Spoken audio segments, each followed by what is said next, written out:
In the perception of numerous individuals, the iconic figure Shirley Temple is often regarded as possessing beauty, a successful career, and enviable fame. However, her daughter unveils a somber aspect of her existence. While Shirley garnered praise as a child from both producers and audiences, the acclaim came at a considerable cost, imposing immense pressure on her.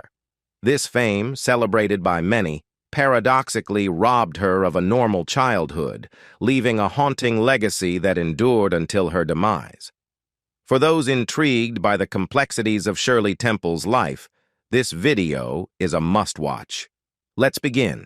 Shirley Temple's journey into stardom began on April 23, 1928, when she was born in Santa Monica, California, to Gertrude and George Temple. As the third child in the family with two elder brothers, John and George Jr., Shirley's destiny seemed to be intertwined with the world of fame. Even before her birth, Gertrude, her mother, dreamt that Shirley would achieve fame as a movie star. This premonition led Gertrude to enroll Shirley in Meglin's dance school in Los Angeles, a renowned institution that had nurtured talents like Judy Garland and her sisters. The school was known for opening doors to modeling jobs, stage opportunities, and potential careers in the entertainment industry. David Casson, the author exploring the cultural context of Shirley Temple's success, reveals the early signs of Shirley's remarkable talents. According to Casson, Gertrude's dreams for her daughter seemed to align with Shirley's innate abilities. Pop culture historian Jeffrey Mark goes a step further, proclaiming Shirley Temple as a genius, emphasizing that her star quality and natural talent were unparalleled. Mark asserts that such qualities cannot be taught. They are intrinsic to individuals like Shirley who possess that certain something. Casson sheds light on the less glamorous side of Shirley's stardom, pointing out that despite the portrayal of movies as mere play acting for the young star, Shirley was, in reality, a hard worker. From her toddler years, Shirley worked every day of her childhood, a fact highlighted in her autobiography. Despite being one of the highest-paid child actors globally, the term child laborer is aptly used to describe her relentless work ethic. This perspective is crucial, as it contrasts with the public narrative perpetuated by her parents, 20th Century Fox, and even prominent figures like Eleanor Roosevelt. While they downplayed the gravity of Shirley's workload, emphasizing that she was merely doing what came naturally, the reality was that she was shouldering a significant professional burden from a very young age. Shirley Temple's trajectory into the world of entertainment took a significant turn when, at the age of 3, she caught the attention of Charles Lamont, a casting director for educational pictures. Recognizing her inherent talent, Lamont promptly signed her to a contract in 1932. This marked the beginning of Shirley's career in the film industry, a career that would soon captivate audiences and establish her as a child prodigy. Her initial foray into the world of cinema involved 10-minute shorts, known as baby burlesques, produced by Educational Pictures. These shorts were designed to parody recent events and films. Despite her tender age, Shirley's talent was evident from the start, and people quickly recognized her potential. Pop culture historian Jeffrey Mark highlights not only her natural dancing talent, but also the technical aspects of filmmaking that she had to master. From singing lessons to learning how to lip-sync, Shirley, even in her toddler years, displayed an exceptional ability to absorb and adapt to the demands of the industry. Mark emphasizes Shirley's evolution, from appearing in short subjects where she was still in diapers to starring in major films. Notably, her collaboration with Bill Robinson, also known as Bojangles, was a groundbreaking cultural moment. At a time when racial dynamics were complex, their on-screen partnership, particularly their joyous tap-dancing routines, sent a strong message. Mark underscores the significance of a little white girl dancing harmoniously with an African-American man on screen. an extraordinary cultural statement that Shirley and Robinson executed seamlessly. Historian David Casson points out that Shirley Temple's breakthrough came in April 1934, the month she turned 6, coinciding with the depths of the Great Depression. As the nation struggled with economic challenges and social unrest, Shirley's films provided a much-needed escape. Hollywood itself faced scrutiny and moral challenges, and Shirley emerged as a symbol of hope during this tumultuous period. In Stand Up and Cheer, a film released in the same year, Shirley received only 7th billing, but her beaming smile and serene confidence captivated the public. It was this film that truly made her famous, marking the beginning of her ascent to becoming one of the most beloved and iconic figures of her time. The connection between Shirley Temple's smiles and performances and the approach of President Franklin Delano Roosevelt during the Great Depression may seem like an exaggeration, but it reflects a profound cultural phenomenon. Historian David Casson notes that President Franklin, in his first inaugural address, acknowledged the dual nature of the Great Depression, both economic and emotional. He famously declared, "The only thing we have to fear is fear itself." Recognizing the need to boost confidence and uplift the nation's spirits, President Franklin made optimism a central theme of his administration, in stark contrast to his predecessor, Herbert Hoover. Shirley Temple's breakthrough movie, Stand Up and Cheer, released in 1934, strategically aligned itself with President Franklin's message of hope. The film demonstrated how entertainment could play a crucial role in elevating the national mood, providing a sense of joy and relief amidst the fear and gloom of the Great Depression. Shirley's radiant smile became symbolic of this optimism and quickly gained iconic status, comparable to President Franklin's own charismatic grin. The meeting between Shirley Temple and President Franklin at the White House in 1938 further illustrates the impact of her on-screen persona. President Franklin Delano Roosevelt, expecting her trademark smile, humorously asked her why she wasn't smiling, to which Shirley explained that she had just lost a tooth, keeping her lips in place. This anecdote highlights the tangible connection between Shirley's on-screen persona and the national consciousness. Her smile had become so synonymous with positivity and cheer that even the president recognized and expected it. Casson delves deeper into Shirley Temple's filmography, noting that she made over 20 feature films in the 1930s, each serving a vital role in emotional healing for the audience. Her characters often softened the hearts of father and grandfather figures, restoring them to their best selves. Amidst the prevailing gloom of the Depression, Shirley's films encouraged viewers to keep on the sunny side of life. Additionally, the recurring theme of her characters lacking one or both parents fueled a central question in her films: who will adopt her? Who will care for her? This narrative device extended a poignant invitation to moviegoers to take Shirley into their hearts, fostering a personal connection with the child star. Shirley Temple's meteoric rise to stardom reached its zenith when she became the top box office star globally for 4 consecutive years, from 1935 through 1938. Not only was she a cinematic sensation, but she also became the face of numerous endorsements, transforming children's fashions and popularizing a distinctive toddler look for girls up to the age of 12. The Ideal Novelty and Toy Company's introduction of Shirley Temple dolls in October 1934 became a massive success, accounting for nearly a third of all dolls sold in the country.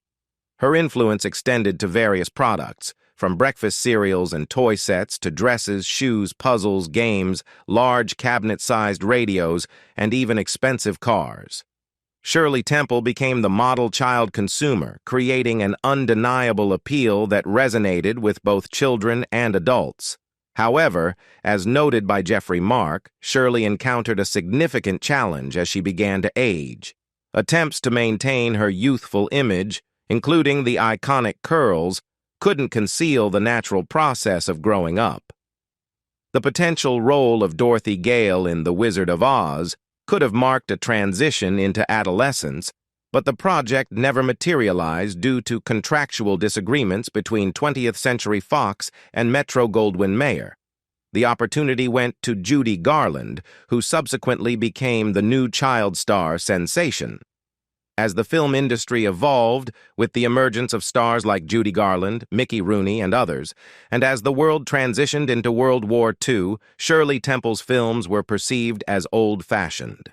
While she possessed acting talent, she was not at the level of Garland or Rooney. Darryl Zanuck, the head of 20th Century Fox, faced a dilemma. Adhering to the established Shirley Temple formula risked staleness, but deviating from it could result in audience disapproval.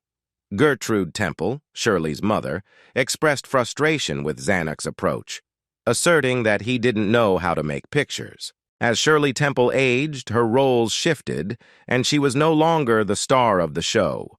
Despite growing into a pretty young woman with comedic and dramatic capabilities, she often played secondary roles as a star's daughter or a younger sister.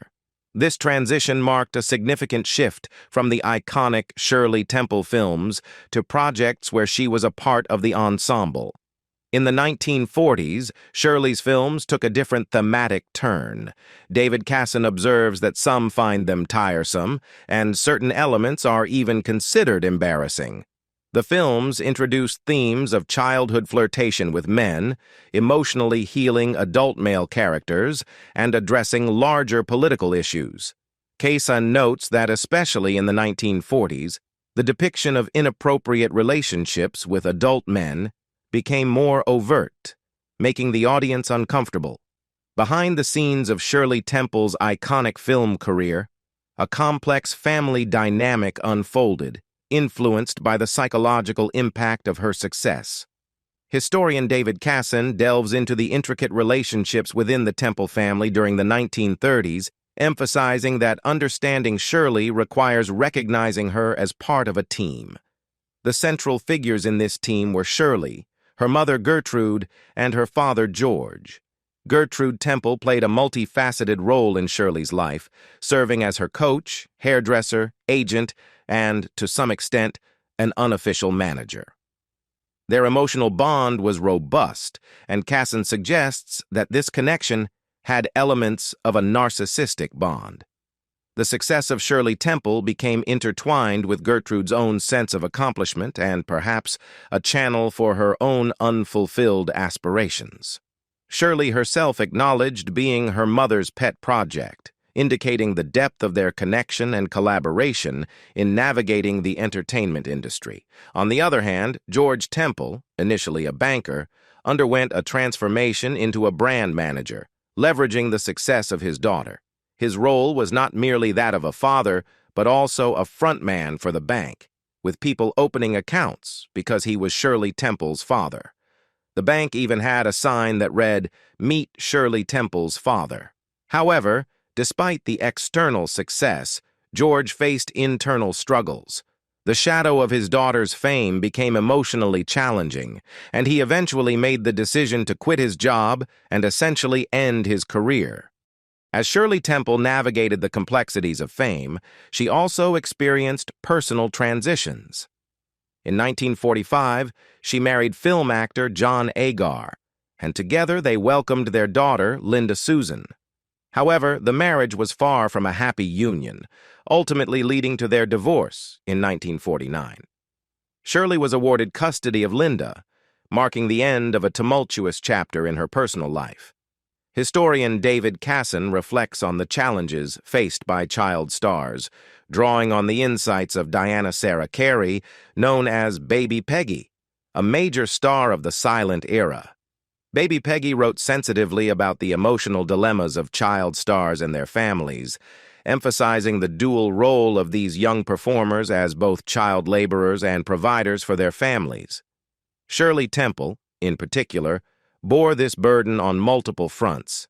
As the kid with the Midas touch, her ability to uplift audiences and sustain her family's financial stability became a powerful yet destabilizing force within the family dynamic. As Shirley moved into the late 1940s, her career followed a trajectory typical for former child stars. facing the challenges of a disastrous first marriage and a decline in film opportunities. Her marriage to John Agar was marred by abuse, with Agar resenting Shirley's prominence and engaging in destructive behavior, including drinking, womanizing, and physical assault. This tumultuous period in her personal life paralleled the declining popularity of her films. However, a new chapter unfolded when Shirley Temple met Charles Alden Black in January 1950. Black, a World War II Navy intelligence officer and Silver Star recipient, provided a stark contrast to her previous experiences. Notably, he claimed to have never seen a Shirley Temple film, a fact that intrigued her. Beyond this, he possessed qualities that appealed to her: tall, handsome, and a war hero. Shirley and Charles Black married in December 1950. The union represented a turning point in Shirley's life. Charles played a pivotal role in helping her regain control, starting with a practical step: investigating the extent of her wealth accumulated from her successful films. Importantly, Charles was financially secure, dispelling any notions of opportunism.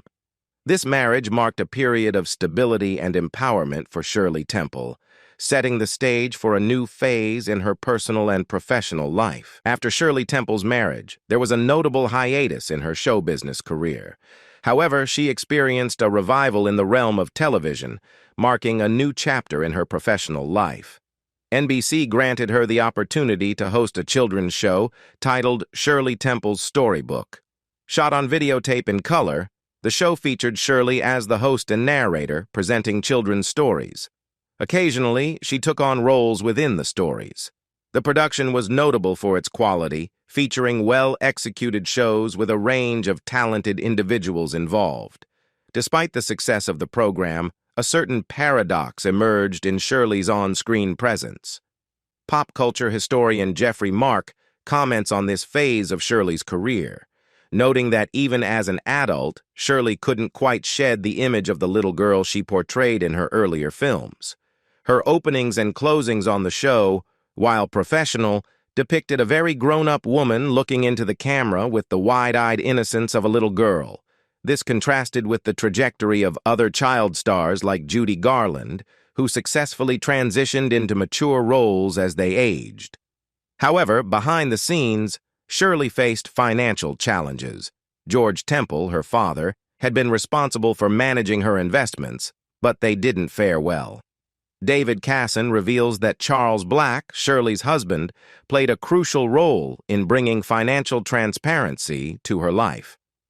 At the age of 22, Shirley discovered that she essentially had about 3 cents on every dollar she had earned. This revelation only came to light in her autobiography after her father's passing. The financial struggles stemmed from a combination of bad investments and the high cost of maintaining the lifestyle expected of the parents of a child star. Despite the existence of the so-called Jackie Coogan Act, designed to protect child actors' earnings by placing part of their income into a trust, Shirley's father, George, failed to comply with this safeguard. Financial confusion ensued as George struggled with money, leading to a mix-up between Shirley's personal earnings and the family's overall finances. Shirley Temple's journey extended far beyond the realm of show business as she transitioned into a multifaceted role involving the raising of her children and engaging in philanthropic activities. During the 1960s, she delved into Republican circles and developed a keen interest in diplomacy, ultimately carving a niche for herself in public affairs. Despite what David Casson describes as a mediocre education, having attended the Westfield School for Girls and not pursuing college, Shirley's intelligence and diligent efforts to inform herself defied expectations. Casson emphasizes that she took more pride in her later life as a diplomat than in her early career as a child star. According to Casson, Shirley liked to assert that she was in public affairs twice as long as she was an actress. Shirley's diplomatic journey began at 20th Century Fox, where she served as a diplomat for the studio. Her status as a former child star made her a sought-after figure for dignitaries and notable figures visiting the United States, akin to the attention received by celebrities like Khrushchev's desire to visit Disneyland. Eleanor Roosevelt and other dignitaries sought meetings with Shirley Temple, reflecting the enduring impact of her fame. In 1967, Shirley Temple made an unsuccessful run for Congress, but her efforts caught the attention of Henry Kissinger. Subsequently, President Richard M. Nixon appointed her as a delegate to the 24th United Nations General Assembly from September to December 1969. President Gerald R. Ford later appointed her United States ambassador to Ghana from 1974 to 1975. She made history as the first female chief of protocol of the United States from 1976 to 1977, overseeing arrangements for President Jimmy Carter's inauguration and inaugural ball. In a testament to her diplomatic capabilities, President H.W. Bush appointed her United States ambassador to Czechoslovakia from 1989 to 1992. Geoffrey Mark reflects on Shirley Temple's transition into public service, highlighting that a generation of people had grown up admiring her films and trusting her. Although her on-screen charms may not have translated as effectively, she learned to be a charming human being, a quality that proved invaluable in government work. Mark contends that Shirley did as much good in her diplomatic roles as she did with her iconic movies. Amid her diplomatic assignments, Shirley faced a personal health challenge. In 1972, at the age of 44, she was diagnosed with breast cancer. Shirley decided to be public about her experience of undergoing a mastectomy and using her platform to raise awareness about the disease. Geoffrey Mark praises her openness during this challenging time, acknowledging that Shirley's decision to share her battle with cancer was a powerful message of resilience and an inspiration to other women facing similar struggles. Shirley Temple's personal life unfolded with a lasting commitment to her marriage with Charles Alden Black, which endured until his death in 2005 due to complications from a bone marrow disease. Their union spanned an impressive 54 years, characterized by mutual support and companionship. Shirley herself passed away on February 10, 2014, at the age of 85, succumbing to complications from chronic obstructive pulmonary disease. A surprising revelation emerged posthumously. Shirley, who projected an image of innocence on screen, had been a lifelong smoker, a habit she managed to keep hidden from the public eye. David Casson reflects on the profound impact Shirley Temple had on people's lives, even long after her heyday in Hollywood. Following her death, expressions of grief echoed sentiments of losing a best friend among fans. There existed a deep identification with Shirley, particularly for those who grew up watching her as a child star. This connection endured through the years, with people born after her era still aspiring to emulate her charm and charisma. Casson highlights Oprah Winfrey as an example, born after Shirley's time yet expressing a desire to be like her, emphasizing the transcendent nature of Shirley's appeal that crossed racial and class boundaries. Casson emphasizes the rarity of a figure, like Shirley Temple, emerging in contemporary times. He notes the current age of celebrity saturation, where numerous individuals compete for attention in diverse market niches. Shirley Temple's rise to fame occurred during the golden age of the Hollywood studio system, a time when celebrities had the ability to capture the attention of a broad family audience. Casson underscores that the modern landscape, with multiplexes and segmented audiences, makes it challenging for any celebrity to achieve the widespread appeal that Shirley enjoyed. What do you think about Shirley Temple's life? Leave us your comments in the section below. We hope you have found this helpful video. Don't forget to leave a like, share, and subscribe to the channel if you like it. Thank you for watching this, and see you in the next videos. Goodbye.